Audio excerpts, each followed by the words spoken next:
We are here today in a very important morning, mostly afternoon right now. Most of you already know her. La mayoría de ustedes ya la conocen. Nos ha robado el corazón. Nos ha hecho sentir mucho amor, inclusive cuando no sabemos mucho de ella. So yes, she did steal our heart. It's like she has so much love to share. And even if you don't get to talk too much with her, you still can feel that. But today we're gonna ask her everything. Thank you so much for having us, April. Thanks for coming over. And it's because we are recording this as part of Women in Search of Balance program. Estamos filmando esto como parte del programa Mujeres en Busca de Balance.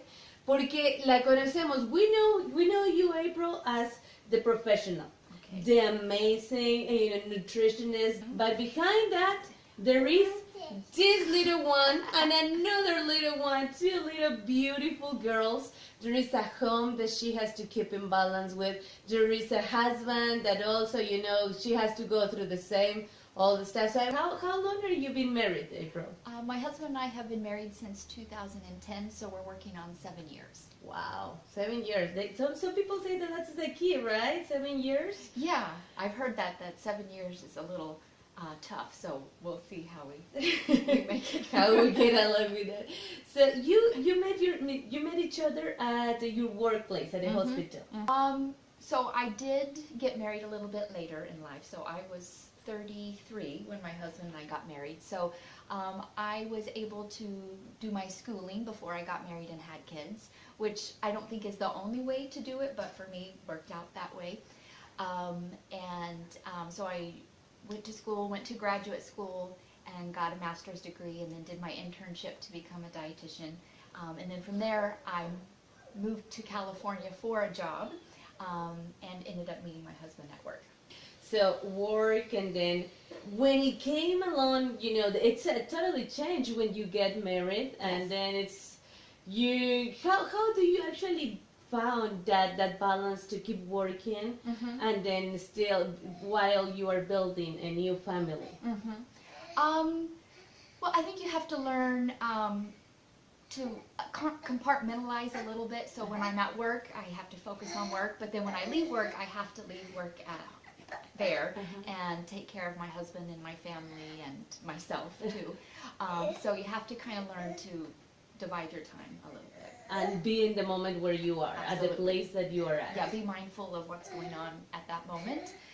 So when I'm at work, even though I do some, I can't think all the time about what my kids are doing.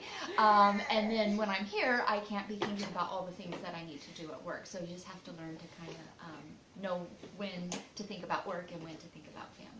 Right. Did you wait some time after you got married to have your little ones? Well, that's the disadvantage of getting married a little bit later is your clock is ticking. So actually my husband and I got married in September, and we found out we were pregnant with my first daughter in that following January. So we didn't wait very long. And that's okay. It worked out okay for us that way. So one of the things I was telling them today when we're talking about the class that you are coming next Wednesday, it's that you do exactly what you just said. Take the time to yourself. We've met several times in different competitions and trainings. How do you actually find the time to keep yourself fit? And not only fit, competition level fit. I don't know how competition. You have to make time for yourself. And so one of the things I was planning on talking about on Wednesday is honestly it's selfish to not take care of yourself, because if I don't take care of me and keep myself fit, I'm not going to be physically and emotionally and mentally able to take care of my kids and my husband. And so if I don't carve some time out to take care of myself, then I'm not going to be as good at everything else. So it's not only for you, but you also get to give more to the other people. And do you have a set schedule? How do you organize yourself? It's like I would like to have a set schedule, but I've learned that just doesn't happen. So honestly, I just kind of fit it in when I can. Sometimes I go running on my lunch break at work, just because that's when I don't have the kids.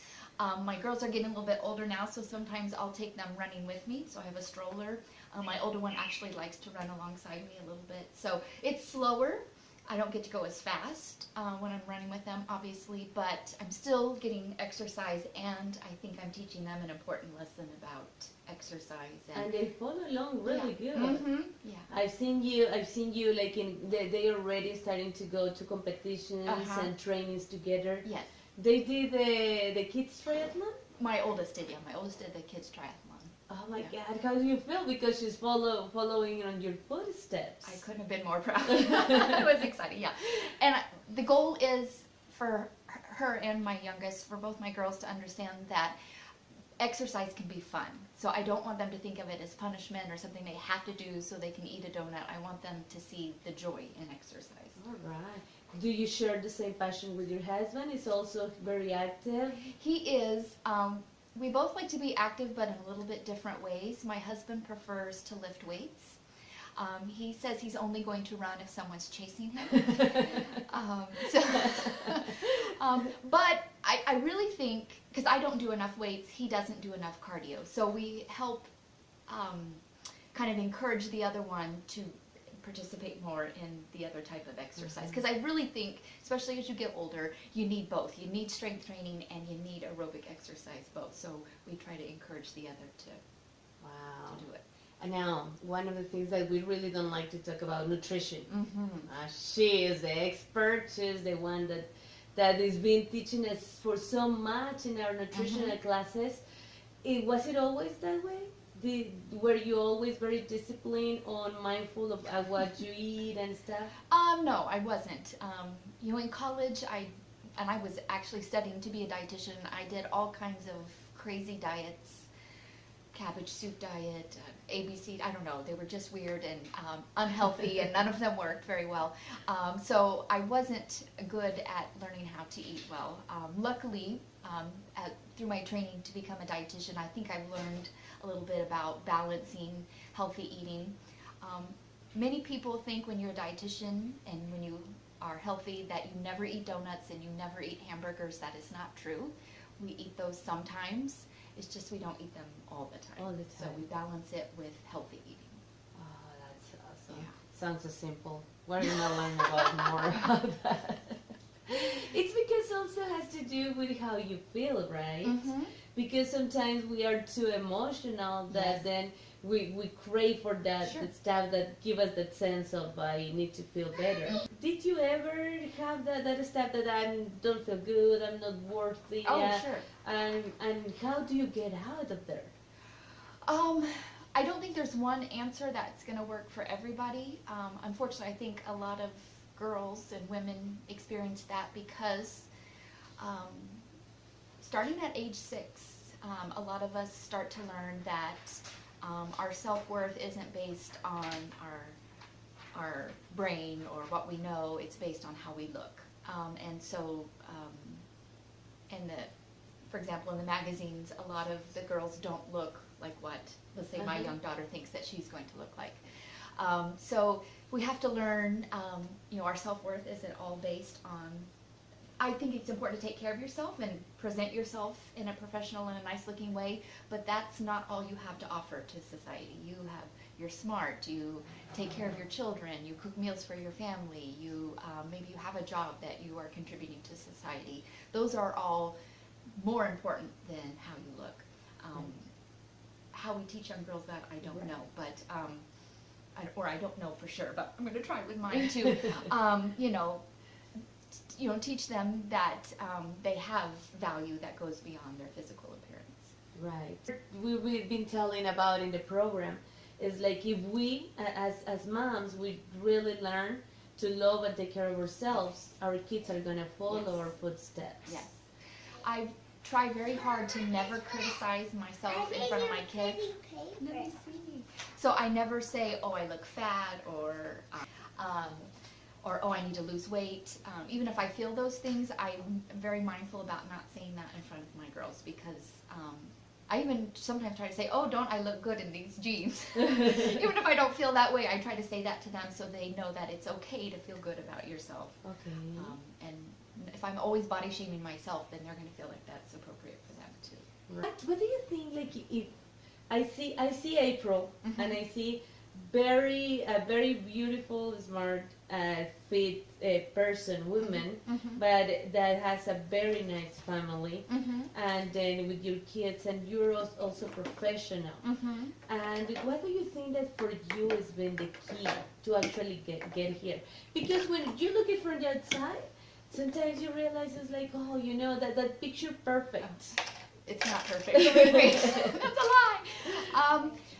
I mean, honestly, I think for me personally, prayer and leaning on God, because decisions to move to California or go to school, I had to pray about those things because God knows everything. And so if you pray and follow His lead, then things will fall into place. Right. If we try to make all the decisions ourselves without praying about it, that's when I found that things don't fall into place the way that I would like them to. Right.